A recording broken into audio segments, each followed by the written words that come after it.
Olá, meu nome é Laila Lívia de Queiroz e eu vou contar para vocês um pouco da minha história.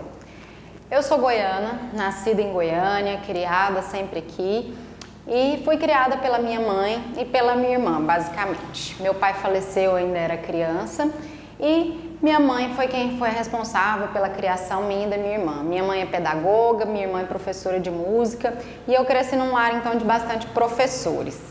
Desde pequena eu sempre gostei muito de estudar, eu adorava estudar, sempre me saía muito bem em todas as disciplinas, sempre fui uma aluna exemplar. E minha paixão pelos animais também vem desde pequena, né? Eu sempre tive cachorro em casa, sempre tive gatos e eu me lembro muito de quando eu era criança de brincar com eles, de ter uma interação muito grande. Eu lembro muito dos cachorros que a gente tinha na infância, o Shake, o Tyson e a Shira. E eu lembro que às vezes a gente começava a brincar e eu gostava muito de brincar de cabo de guerra com eles. Eu pegava uma corda, saía correndo pelo quintal puxando a corda de um lado e eles puxavam a corda de outro. E ficava tardes e tardes brincando assim. Eu acho que eu vencia deles a maioria das vezes. Mas esses cachorros eram cachorros mais de quintal, eram cachorros mais de guarda, não tínhamos uma relação de dentro de casa, de familiar tão próxima. Lembro também do gatinho Pitu que a gente teve na infância. O Pitu era um gato muito arisco, eu gostava demais dele, mas ele não gostava muito de carinho. Mas ele adorava ficar deitado em cima da televisão, na época aquelas televisões de tubo, né? E parecia um enfeite da casa. Ficava deitado ali, dos mais bonitinhos, fazendo a decoração da casa. E eu cresci cuidando desses animais da minha casa, mas com essa relação de amizade, essa relação de cuidado um pouco indireto. Desde pequena eu não sabia que eu queria fazer veterinária. Na verdade, durante a minha vida passaram muitas coisas pela minha cabeça. Eu já quis ser jornalista, eu já quis ser atriz, eu já quis ser bailarina, eu já quis fazer mil coisas. Mas eu fui decidir mesmo que eu queria fazer medicina veterinária no ensino médio. Quando eu comecei a ter professores de biologia que me incentivaram bastante, tive um professor no cursinho que era biólogo e veterinário e acabei me tendenciando para esse lado. Foi quando eu escolhi e decidi que eu queria fazer o vestibular para a veterinária. Outra coisa que eu me lembro da minha infância também, que é um pouco peculiar, era meu gosto por assistir Globo Rural. Eu acordava todo domingo de manhã, bem cedinho, assistia Globo Rural, Jornal do Campo e adorava ver as vacas, os bovinos e tudo mais relacionado. Então, quando eu decidi fazer o vestibular para veterinária, eu pensei, eu quero mexer com bovinos, eu quero fazer inseminação artificial. Mas eu nunca nem tinha encostado a mão numa vaca. Minha família, ninguém tem fazenda, ninguém tem criação de bovinos e mesmo assim eu tinha essa ideia de que eu queria fazer inseminação artificial. Bom, estudei bastante, passei no vestibular em terceiro lugar na UFG e passei para a zootecnia em segundo lugar na UEG. Mas eu resolvi fazer veterinária na UFG mesmo. Comecei o curso e desde o início, né, bastante dedicada, bastante estudiosa, como sempre, falei, eu vou fazer estágio, vou conhecer as áreas que eu quero trabalhar. E aí o primeiro estágio que eu fui fazer foi no hospital veterinário na área de grandes animais. Já que eu queria mexer com vaca, eu precisava, né, saber encostar a mão na vaca. E fiz um semestre de estágio lá no hospital veterinário de grandes animais da UFG e foi um desastre. Achei horrível mexer com a vaca, achei horrível a roupa, a vestimenta, a bota, achei horrível o trabalho, achei tudo muito difícil, vi que não combinava comigo. Falei, não deu certo, vou pensar em outras coisas. E aí eu sempre gostei de cães e gatos, só que eu tinha muito medo de seguir essa área. O meu medo era não ser boa o suficiente, o meu medo era uma tia, um primo, eu tenho um cachorro e não sei o que, e eu não sabia resolver. Porque na minha família ninguém tinha vaca. Então se eu cuidasse de vaca, ninguém ia me pedir ajuda. Mas cuidando de cachorro e gato, as pessoas poderiam me pedir, eu poderia não ser competente, então ficava aquela tensão. Mas eu pensei, eu gosto de cachorro e gato, vou fazer o estágio.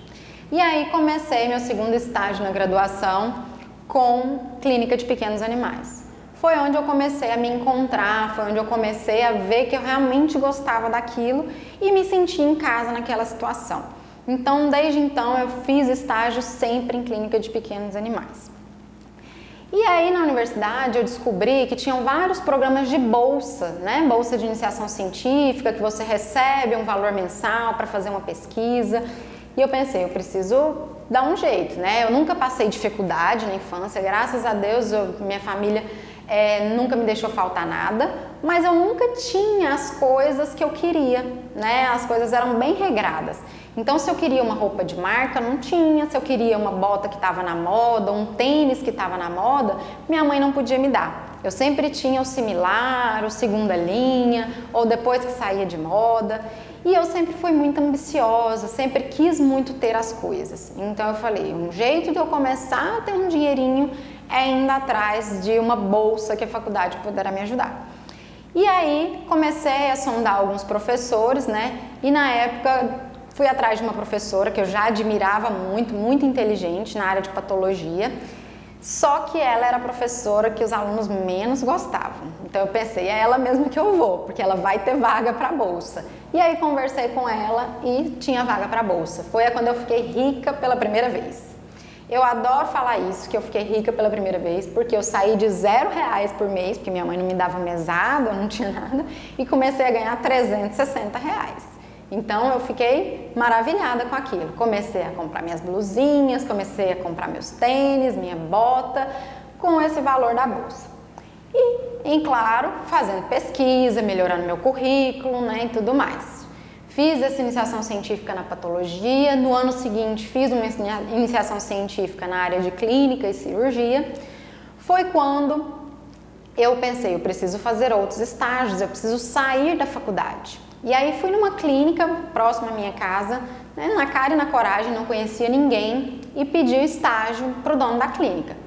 Fiquei lá, tomei um chá de cadeira, de horas, até que ele me atendeu, e eu pedi, eu quero fazer um estágio aqui, posso?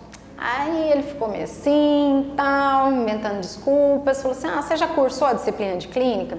Aí eu não tinha cursado ainda, faltava um ano. Aí ele falou, não, então você volta aqui ano que vem quando você cursar a disciplina. Falei, beleza. Ele achou que eu ia esquecer, mas eu não esqueci. No ano seguinte eu voltei lá, falei, agora eu cursei a disciplina de clínica, posso fazer o estágio? Aí ele falou, pode, mas a gente não vai ter vínculo nenhum, é um trabalho voluntário, você vem a hora que você quiser, você sai a hora que você quiser e fica aqui acompanhando. Falei, beleza. E comecei a fazer esse estágio nessa clínica. E tudo que eu queria era estar lá na clínica, porque eu gostava muito daquilo, eu aprendia muito estando lá e eu era útil, né? Eu me tornava útil, então eu sempre fui muito proativa, eu sempre fazia por onde e tudo mais. E comecei aí, né, nos meus horários vagos. Enquanto isso, apareceu lá na faculdade um cartaz, né? Seleção de estágio remunerado para uma empresa grande, uma empresa de produtos agropecuários. Nada a ver com a área de cães e gatos que eu já sabia que eu gostava. Mas quando eu vi a palavra remunerado, eu pensei, talvez seja interessante. Compareci à seleção. Cheguei lá, tinha 200 pessoas no auditório, sem brincadeira, não é modo de dizer não, eram 200 mesmo. Alunos de agronomia, de veterinária e de zootecnia. E aí começou o processo seletivo. Então, fui participando do processo seletivo, foi tendo várias etapas, eu lembro que foi um processo seletivo super legal, tinha uma empresa de recrutamento e a gente tinha que se apresentar, tinha fase com psicólogo. Eu sei que foram passando as etapas, cada etapa afunilava um pouco mais, algumas pessoas iam saindo e eu fui passando por todas as etapas. Quando eu cheguei no final e fui selecionada para esse estágio. Mais um estágio remunerado. Aí eu fiquei rica pela segunda vez, porque aí eu tinha um salário mínimo do estágio, tinha a bolsa da faculdade ainda. E aí comecei esse estágio nessa empresa grande, mas eu via que aquilo lá não casava muito comigo. Eu continuava fazendo meu estágio voluntário na clínica e eu gostava mais de lá. Foi quando o dono da clínica, né, me chamou para uma conversa. Ele falou, olha Laila, seu trabalho aqui está sendo muito bom.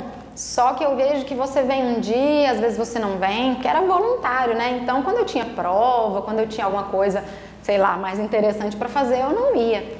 E ele falou, olha, o dia que você não vem, tá fazendo muita falta. Eu quero te propor um estágio remunerado. E aí eu fui a primeira estagiária remunerada da clínica. É claro que eu aceitei, né? Eu tinha que cumprir horário e tudo mais. Mas aí eu fiquei rica pela terceira vez. Eu tinha 2 estágios remunerados, mais a bolsa da universidade. Só que não estava dando, né? Faculdade em tempo integral, 2 estágios, mais iniciação científica, não tinha como as 24 horas do dia dar tempo. Então eu tive que escolher. E aí todo mundo que eu perguntava, que eu pedia opinião, falava assim, não, você tem que ficar na empresa grande, porque a empresa grande você tem chance de emprego, de crescer. Mas o meu coração me dizia o contrário. O meu coração me dizia para eu ficar na clínica, porque era o que eu gostava de fazer, era trabalhar com cães e gatos. E aí eu larguei esse estágio nessa empresa grande, fiquei só na clínica, né? E continuei meu estágio lá. Foi quando chegou a época do estágio curricular, né? O último período da faculdade, onde está todo mundo resolvendo o que vai fazer, para onde vai, indo para outros estados, tinha colega que iam para outros países. Eu não tinha a menor condição financeira disso. Então eu ia fazer o meu estágio curricular na clínica onde eu já trabalhava. E aí o dono da clínica veio novamente conversar comigo e me falou, olha, eu tô querendo comprar uma máquina de hemodiálise aqui para a clínica. O que você acha dessa área de nefrologia? O que você acha de estudar um pouco mais essa área, fazer um curso, fazer um estágio? E eu nunca tinha pensado em nefrologia, mas aí era uma oportunidade de emprego. Eu falei, é claro, eu sempre amei nefrologia, desde pequenininha. Adoro isso, vou começar a procurar. E nisso, eu já sabia que eu gostava de dar aula, eu gostava de falar, eu gostava de ensinar e já pensava comigo em fazer um mestrado. Então, eu procurei uma orientadora na universidade que trabalhava com essa área de nefrologia para me inscrever para o mestrado e procurei um local para fazer estágio com nefrologia. Mas em Goiás não tinha nenhum lugar. Então o que eu achei foi no Rio de Janeiro, que tinha um curso de hemodiálise, estágio, só que tinha que pagar. Aí eu cheguei pro dono da clínica e falei, olha, eu encontrei um estágio, encontrei um curso, mas eu não tenho dinheiro. Aí ele, se eu te ajudar, se eu te pagar metade, dá certo? Eu falei, dá demais, eu vou dar um jeito. E aí eu fui pro Rio de Janeiro, né? Metade financiada por ele. Na época eu consegui morar na casa de uma amiga que estava lá, na verdade a irmã de uma amiga estava lá, então eu não paguei nada para morar na casa dela e fiquei um mês no Rio de Janeiro fazendo estágio e curso em nefrologia e hemodiálise. E voltei, fiz a prova de seleção do mestrado, passei na seleção do mestrado e comecei a me dedicar à nefrologia de cães e gatos. Foi aí que começou a nefrologia na minha vida. Um parêntese que até hoje ele não comprou a máquina de hemodiálise, né? Essa máquina nunca chegou, mas me deu um rumo, e me deu um rumo muito bom, que foi a nefrologia, que hoje eu sou muito apaixonada. Mas não foi sempre assim, né? Lá no início eu tinha as angústias que todo mundo tem, né? O que acontece com a nefrologia? Pega os pacientes já em estágio final de doença renal crônica, pacientes já vindo a óbito, em quadro gravíssimo, e meus pacientes morriam muito. E eu fui ficando muito frustrada. Falava, nossa, mas que veterinária ruim que eu sou, que meus pacientes todos morrem, né? E foi ficando muito triste. Mas eu continuei perseverando, continuei estudando. Foi quando eu falei, não, eu não quero ser a veterinária dos cachorros que morrem. Vou fazer outra especialização. E aí resolvi fazer uma especialização em dermatologia, porque ninguém morre de problema de pele. Então, fiz a especialização de dermatologia. Continuei meu mestrado com nefrologia, mas também fiz essa especialização. E aí comecei a equilibrar as duas coisas, atendendo dermato, atendendo nefro e melhorando cada vez mais. Terminei o mestrado com doença renal crônica em cães, fui fazer minha inscrição para o doutorado. Falei, professora, vamos pensar em um trabalho. Ela, olha, você vai ter que continuar na área de nefrologia, na área de doença renal crônica, que a gente tem muito que estudar ainda. E aí eu estava meio na dúvida, falei, vamos sim. Passei na seleção do doutorado e continuei minhas pesquisas na área de doença renal crônica em cães. Mas eu vi que não estava suficiente o conhecimento. Então eu procurei uma outra especialização em nefrologia, foi quando eu comecei a ir para São Paulo, fazer minha especialização em São Paulo, e foi onde me deu um clique, uma virada de chave mesmo na minha vida de expansão de conhecimentos. Então eu considero essa minha ida para São Paulo, né, uma abertura da minha visão para a nefrologia, onde eu consegui mudar muito os meus atendimentos, onde eu consegui ver mais resultados, onde eu consegui mais diagnósticos precoces e tratamentos melhores para meus pacientes e me frustrar muito menos. Então, eu consegui ser feliz na nefrologia a partir do momento desses estudos. Nesse meio tempo, né, eu sempre atendendo em clínica geral, nefrologia, dermatologia, e passei num concurso para professora da Universidade Estadual de Goiás. Então hoje eu sou docente da Universidade Estadual de Goiás na área de clínica médica de pequenos animais e sou doutora em ciência animal na área de nefrologia de cães e gatos. E isso é a minha paixão. Então a minha paixão é atender meus pacientes, cuidar deles, né, dar uma qualidade de vida para eles e ensinar as pessoas um pouco mais sobre isso. Ensinar meus alunos da graduação e agora eu pretendo ensinar mais e mais veterinários e compartilhar tudo que eu aprendi aqui por meio de vários vídeos, por meio das minhas redes sociais. Eu quero compartilhar esse conhecimento com vocês. Então essa é um pouco da minha trajetória, como que eu cheguei até aqui e o que eu fiz para me capacitar. Eu consigo hoje ter uma visão muito mais clara de tudo que eu errei, de todos os erros que já vi sendo cometidos e consigo resumir isso de uma forma melhor para evitar que outras pessoas cometam os mesmos erros, para facilitar o caminho de todos a cuidar principalmente dos rins, dos cães e dos gatos. É isso.